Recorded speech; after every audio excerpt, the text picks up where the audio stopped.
back along this winding road to the old familiar waters of the mercies I have known. I know it may sound simple, but it's more than I can share. There's no better way to tell you than to say God's been good. I'm alive. I feel blessed beyond words when I go to sleep tonight. Though I've had my share of hard times, I wouldn't change them I could use to God's been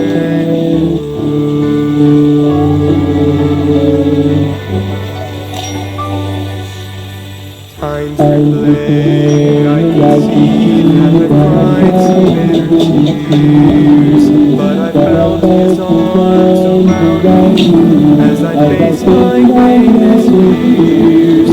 I've had more gains than losses, and I know more joy than hurt, as your grace will fall undeserved.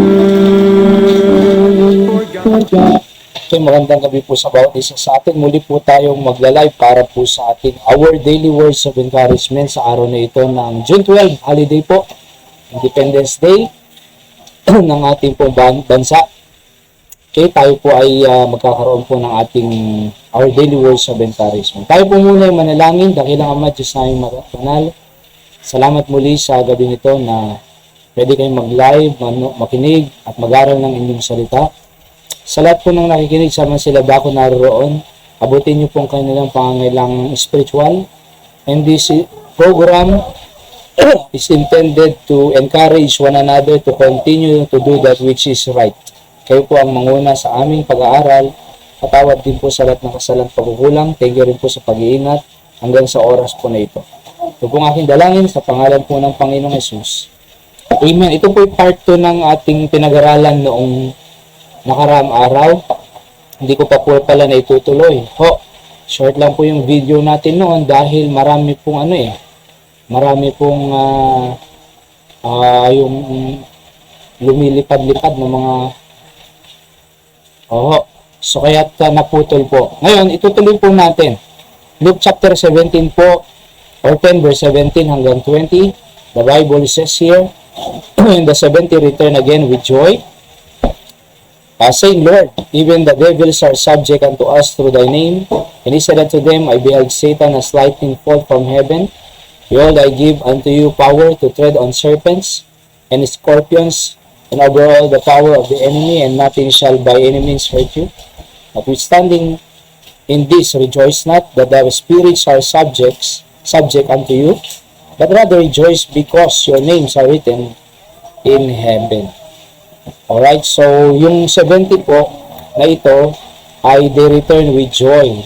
Sapagkat sabi nila yung mga demonyo ay nagsasubmit sa kapangyarihan nila through the name of the Lord Jesus Christ.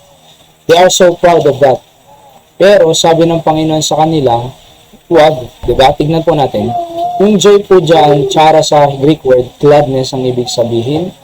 So these verses details the return of the 70 disciples sent out by Jesus. They joyfully report their success over demons. Yan po. But Jesus redirects their focus, teaching them to rejoice primarily in their eternal salvation rather than in their spiritual power. Okay? So, number 1, the 70 return again with joy, saying, Lord, even the devils are subject unto us through thy name. Sabi nila, proud sila sa bagay na yan. At alam niyo po, sabi ng verse 18, and he said unto them, I beheld Satan as a lightning fall from heaven. Of course, mas makapangyarihan po ang Diyos kaysa sa diablo. Wala pong binatbat kumbaga sa kolokhyal na salita. Subalit, tayo po bilang tao, mga kapatid, ay talagang tayo kung wala ang Diyos sa atin, talo po tayo ng diablo. Kasi wisdom pa lang ay matalino na to eh. Di ba? Lucifer ang pangalan niya. Napakatalino yung anghel na yan noong araw. At binagsak ng Panginoon, na-exist na siya doon sa Garden of Eden hanggang ngayon. Wala po tayong binatbat sa wisdom galing kumpara sa kanya. At sa experience, malayo po siya sa atin. Pero sabi ng Bible, greater is he that is in you than he Satan which is in the world, di ba? And we can overcome the world because Jesus overcame the world. Satan falls from heaven. Satan is a defeated foe. If you are on the Lord's side, you are on the winning side. Satan cannot take away our salvation, sabi ko pa dyan, but he can destroy our testimony so that we might not be effective witnesses of God. Defeated po na siya eh. Talunan na po siyang kaaway. Tayo ay ligtas na forever, mga kapatid. We believe in eternal security of all believers. Pero, ang diablo, alam niya yun na sa Diyos na tayo, pero pwede niyang sirain ang ating testimony para hindi po tayo maging effective witness ng Diyos. Kaya bawat kasalanan pong ginagawa natin ay less sa ating preaching. Bawat kasalanan pong ginagawa natin, less sa ating teaching or preaching. Sa katunayan, kaya gustong sirain ng diablo ang ating testimonyo para hindi tayo makapag-preach. Bakit? Hindi naman tayo paniniwalaan ng tao. Pag mag-preach ka na hindi naman ayon sa testimony natin, yung pinipreach natin, sasabihin lang sa'yo ng tao, hindi naman totoo yung sinasabi mo sa buhay mo eh. Kaya nagiging less preach message po yan, mga kapatid. So hanggang sa masira ng diablo, lahat ng testimony natin, hindi na tayo magamit. Pero save pa rin tayo. Pero tandaan natin, sabi ko nga, we can overcome the world, mga kapatid. Pwede tayong manalo. Alright? So kumbaga, tayo ay we can overcome the system of the world by standing ourselves on the precious word of God. Okay? So number 2, magandang gabi muna, Kuya Alfred Cabalius, Speech Cabalius from Pampanga, at si Aya at Aika. Okay? Magandang gabi, shoutout sa inyo dyan sa Pampanga.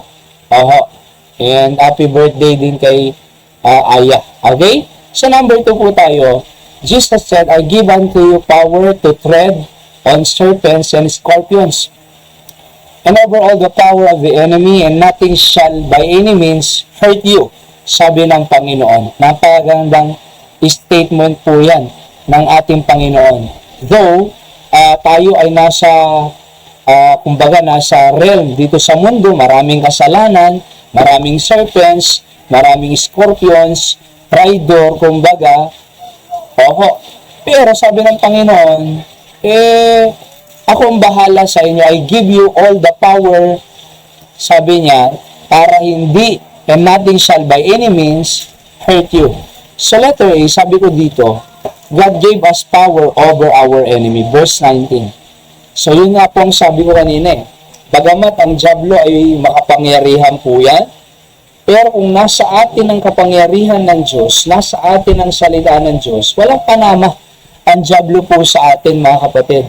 Kaya pag tinempt tayo ng diablo, because we have the power of God, we can overcome the temptation.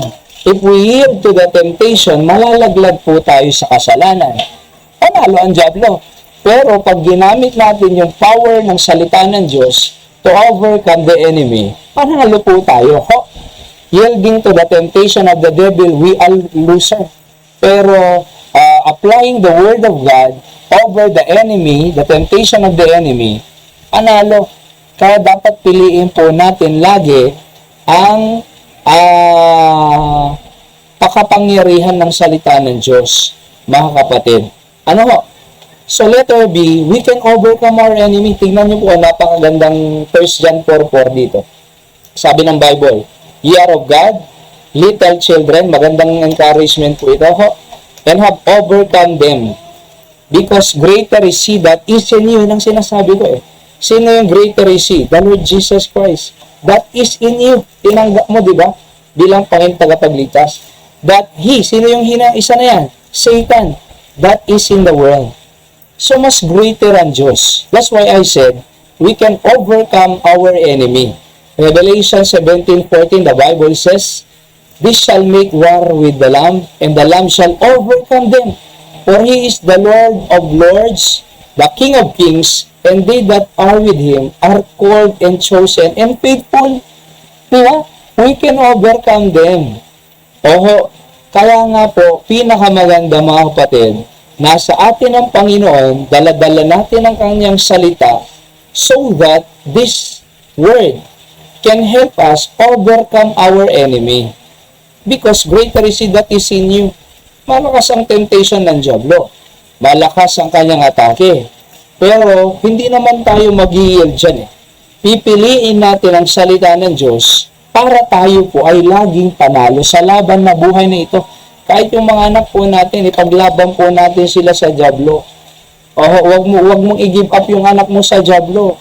Kung talagang tayo ay nakikipagbunuhan sa dyablo para sa future ng mga anak natin, gawin po natin. Huwag nating ibibigay sila sa dyablo, sa maling impluensya, sa maling barkada, sa maling mga pamamaraan sa buhay. Kung inaaway ka na yan, sinisigawan ka na ng anak mo, hindi na nagnanalangin, hindi na nagsisimba, hindi na makapanalangin sa pagkain niya, ilaban mo, anak.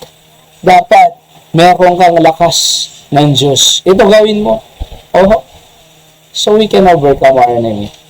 Number 3, resist the enemy and he shall flee from you. Sabi ng James 4:6, submit yourself therefore to God, resist the devil and he will flee from you. I-resist mo lang. Pag tinem ka, resist. Katulad ng Panginoon, Matthew chapter 4, tinem siya ng Panginoon 3 times. Anong sabi ng Diyos? Hindi pwede. So the devil flee away, di ba? Kasi when temptation takes place, resisting it is the key. When you are tempted, you resist the temptation. Para lumayo sa'yo. Hindi yung tinitempt ka, nakakita ng gwapo, maganda, may asawa ka na, nakakita ka ng, di ba? So resist. Para hindi mapahamak ang ating pamilya. Isa na lang ang maganda at gwapo sa'yo. Asawa mo wala ng iba. Kasi pag may iba pa, delikado po yan. So resist the enemy and he shall flee from you. Number 3, malapit na po tayo. Rejoice because your names are written in heaven. Verse number 20, sabi ng Panginoon, huwag kayong magalak sa kapangyarihan nyo over the enemy lang. Di ba? Huwag kayong magalak dyan. Magalak kayo, sabi ng Panginoon. Tingnan nyo, notwithstanding in this, rejoice not. Ano yung rejoice not? Yung power nila over the devil. That the spirit are subject unto you. But here's what you do, sabi ng Panginoon, para mag-rejoice. But rather rejoice because your names are written in heaven. Aren't you glad na tayo po ay ligtas? Langit pupunta. Yan ang ultimate happiness, joy natin kung bakit tayo namumuhay sa lupang ito. And our salvation is the basis of everything in life. Yung ligtas ka is the basis of any aspect of life, mga kapatid. Ligtas ka lang, ka pupunta. Diba? So, ligtas ka sa school, mag-soul winning ka dyan. Ligtas ka sa trabaho, iwin mo sila. Diba? So, I said, letter A, rejoice because you are saved. Letter B, rejoice because you have the privilege to serve God. Hindi lahat, out of 8 billion population around the world, we have the privilege serving the King of Kings and the Lord of Lords. Pinili ka eh. O huwag ka nang tumanggi, pinili ka na eh. Huwag ka nang lumayo, pinili ka na. Di ba? So, privilege po yan. Alain mo, 8 billion population approximate. Pinili ka. Aba, privilege po yan. Liligtas ka na, may privilege pa tayong maglingkod. So, amen, di ba? Letter C, because, rejoice because you are separated from the world system. Hindi na wala na yung yung katulad noon, marami tayong bisyo, mainitin ang ulo, high blood, sumisigaw sa asawa, sa anak, or hindi natin alam palakarin ang pamilya natin sa sistema ng Panginoon. Salamat sa Panginoon, inalis na tayo sa world system. Dati galit tayo agad, di ba? May anger tayo, bitterness. Pero salamat sa Diyos, tinuruan niya tayo magpatawad. Tinuruan niya tayo mamuhay na magaan, na hindi kabigatan ng kasalanan ng sanlibutan. So rejoice because you are saved. You have the privilege to serve. Once we are separated from the system of the world. Sa ating pong pagwawakas na principles of the day, number 1, our greater joy is knowing that we are saved rather than having spiritual power. According to our text. Statement number 2, the greatest blessing is our eternal salvation over any temporal and material blessing. Mas mahalaga po yung eternal blessing kaysa temporal blessing. Diba?